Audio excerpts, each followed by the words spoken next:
আসসালামু আলাইকুম। তো আজকের লাইভ ক্লাসটাতে আমরা যে ম্যাথগুলো করাতাম ম্যাথগুলো রেকর্ড করে আপলোড দিতেছি, কারণ আসলে আমরা আলাদাভাবে মাইক্রোফোন আলাদাভাবে ক্যামেরা কোনো প্রবলেম নেই, কিন্তু লাইভে গেলেই বাইরের একটা বিশাল নয়েজ আসতেছে। সো এটা আমরা ঠিক করতে পারি নাই এখন পর্যন্ত। তো আজকে আমরা লাইভ ক্লাসটা যে ম্যাথটা প্রথম করাতাম সেটা হচ্ছে এই ম্যাথটা। কোশ্চেনটা কি বলছে আর তার আগে একটু বলে নেই, সেটা হলো তুমি যদি একদম কোনো কিছু না করে থাকো, পরাবৃত্তের উপরে কোনো ক্লাস না করে থাকো, তারপরেও আমি আশা করি যে তুমি জিনিসটা বুঝতে পারবা, এবং তুমি যাতে বুঝতে পারো এইভাবে করে হচ্ছে প্রত্যেকটা ম্যাথ অবশ্যই আমি ক্লিয়ার করবো, ঠিক আছে? তো আমাদের প্রথম যে ম্যাথ সেটা হচ্ছে y=x² bx + c। এই প্যারাবোলাটির শীর্ষ হচ্ছে -2,3 বিন্দুতে অবস্থিত এবং তা 0,5 বিন্দুতে অতিক্রম করে ABC এর মান নির্ণয় করতে হবে।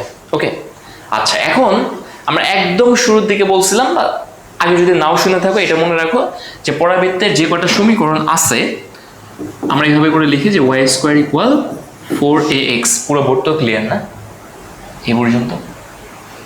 ওকে, তারপর y² = -4ax, তারপর x² = 4ay, তারপর x² = -4ay। এই যে পরাবৃত্তের চারটা সমীকরণ আছে, এটা চিত্রগুলো এইভাবে করে আমরা চিন্তা করি। এই সমীকরণে x আর y এর ভিতরে x এর পাওয়ার 1, তাহলে পরাবৃত্তটা x অক্ষের উপরে থাকবে এবং সহগটা যেহেতু পজিটিভ তাহলে x অক্ষের পজিটিভ দিকে থাকবে, তার মানে পরাবৃত্তটা হ্যাঁ ওই দাগে পরে দিতে যাচ্ছে এই পর্যন্ত।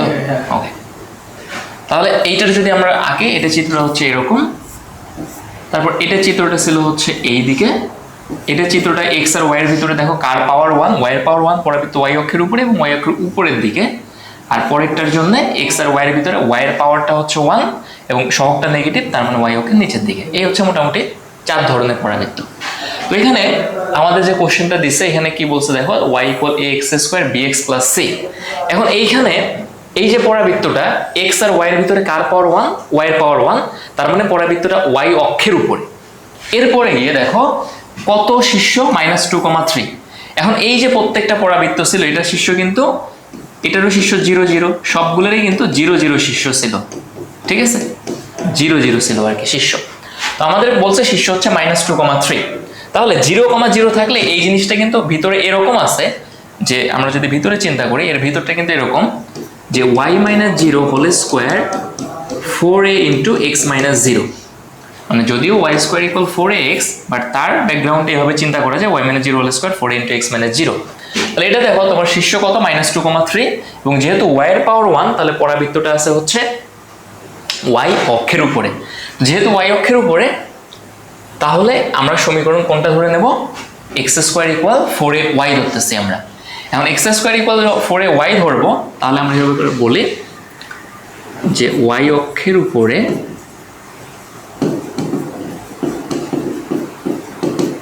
বা জিনিসটাকে আরো সুন্দরভাবে বলা যায়, একদম ক্লিয়ার হবে কথাটা যদি আমরা বলি যে y অক্ষের সমান্তরাল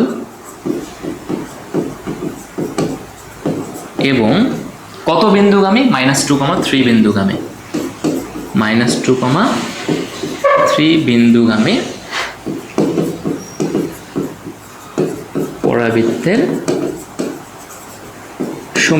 সমীকরণ কি হবে, যেহেতু y অক্ষের সমান্তরাল এবং -2,3 শীর্ষ, তাহলে এটা এভাবে হবে যে x + 2² 4a × y - 3। কারণ আমরা জানি যে যেই অক্ষের সমান্তরাল বা যেই অক্ষের উপরে আছে তার পাওয়ারটা 1 হয়। আর শীর্ষবিন্দুগুলো এইভাবে করে চিন্তা করি যে 0,0 হলে y - 0 x - 0, আর যেহেতু এখানে কত আছে -2,3 তাহলে x + 2, আর যেহেতু এখানে +3 আছে y - 3, শীর্ষবিন্দুর কোটি আর কি, হ্যাঁ, মানে এত বিন্দুগামী, -2,3 বিন্দুগামী। মানে এই লাইনটাকে বুঝছো? আরেকবার একটু বলে দেখো। প্রথম ব্যাপারটা হলো পরাবৃত্ত y অক্ষের সমান্তরাল, কারণ y এর পাওয়ারটা হচ্ছে 1। এখন y অক্ষের সমান্তরাল হতে পারে পরাবৃত্তটা, আবার এইটার কি হতে পারে যে পরাবৃত্তের যে অক্ষরেখাটা y অক্ষের সমান্তরাল হতে পারে, y অক্ষের উপরে হতে পারে, এবার y অক্ষের নেগেটিভ পজিটিভ দুটো দিকে হতে পারে। তো আমরা জিনিসগুলো এভাবে করে দেখছি যে y² = 4ax বা y² -4ax, x² = 4ax, x² = -4ay, আমরা এই চারটে চিত্র দেখাইছিলাম। তো এখানে আমরা দেখলাম যে y আছে তাহলে বুঝলাম যে পরাবৃত্তটা ওয়াই অক্ষের উপরে, তার মানে পরাবৃত্তের যে অক্ষরেখা সেটা ওয়াই অক্ষের সমান্তরাল। অক্ষরেখা কোনটা বলি আমরা? এই যে এই রেখাটাই কিন্তু অক্ষরেখা। অক্ষরেখা হচ্ছে যে রেখাটায় শীর্ষবিন্দু আবার উপকেন্দ্র থাকে, এটাকে আমরা অক্ষরেখা বলি। তাহলে এটাই অক্ষরেখা। এখন আর যদি হচ্ছে একটা ওয়াই স্কোয়ার ইকুয়াল 4x যদি পরাবৃত্ত হয়, সেটাকে y minus 0 4 into x minus 0 তার আগের লাইনটা চিন্তা করা যায় শীর্ষবিন্দু 0,0 হলে। তাহলে যদি এটা শীর্ষবিন্দু হয় -2,3, তাহলে কি লিখবো আমরা x plus 2 whole square 4 into y minus 3। যদি শীর্ষবিন্দু অন্য কিছু দিত, যে ধরো শীর্ষবিন্দু বলছে আমাদের 1,1 যদি বলতো, তাহলে আমরা কিভাবে লিখতাম যে x minus 1 whole square 4 into y minus 1। আবার যদি বলতো শীর্ষবিন্দু কত 0,0, তখন আমরা কি লিখতাম x minus 0 whole square 4 into y minus 0। আর এই যে x আগে নাকি y আগে, এটা তো আমরা হচ্ছে ওই যে কোন অক্ষের উপরে আছে এইভাবে করে চিন্তা করছে। আচ্ছা, এবার দেখো এই যে পরাবৃত্তটা সেটা আবার কত বিন্দুগামী? 0,5 বিন্দুগামী। তাহলে 0,5 বিন্দুগামী যদি হয়, তাহলে x এর ভ্যালু হলো 0 আর y এর ভ্যালু হচ্ছে 5। এখান থেকে যদি ক্যালকুলেশন করো 4 আর এদিকে হচ্ছে 5 3 2 8, তাহলে এর ভ্যালু হচ্ছে 4/2, এর ভ্যালু হচ্ছে হাফ। এই পর্যন্ত দেখা যায় না পুরোটাই? একদম পুরোটাই। আচ্ছা, এর ভ্যালু আমরা হাফ পাইলাম। হাফ পাওয়ার পর এবার দেখো আমরা একটা কাজ করে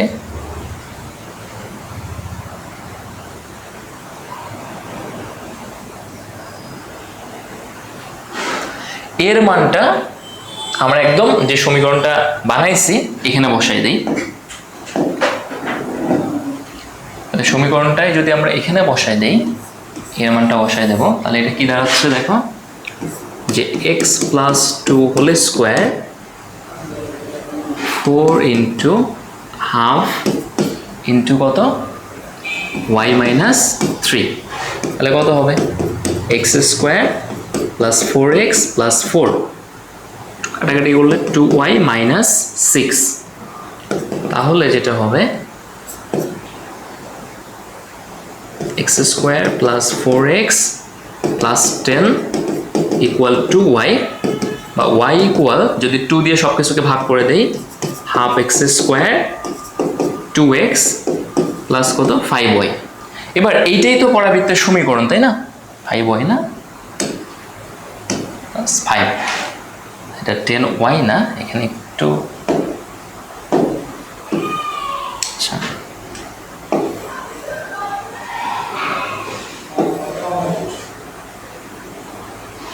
আচ্ছা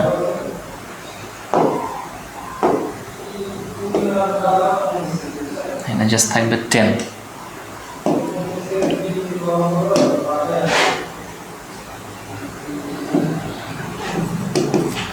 তাহলে হচ্ছে এটা হবে 5। তাহলে 5 যদি হয়, এটাও যেহেতু পরাবৃত্তের সমীকরণ, আর পরাবৃত্তের সমীকরণ কত y equal x square bx plus c, ওইটাই তো আমরা আলটিমেটলি বের করছি। তাহলে এই দুটো যদি এবার কম্পেয়ার করি এইটা আর এইটা, তাহলে এর ভ্যালু কত পাবো আমরা? এর ভ্যালু হচ্ছে হাফ, বির ভ্যালু হচ্ছে 2 আর সি এর ভ্যালু হচ্ছে 5। তো এই ছিল আজকের ক্লাসের প্রথম ম্যাথটা আর কি। তোমরা যদি না বোঝো তাহলে একটু জানাও, এরপর আমরা সেকেন্ড ম্যাথটা স্টার্ট করবো। এটা ক্লোজ করো।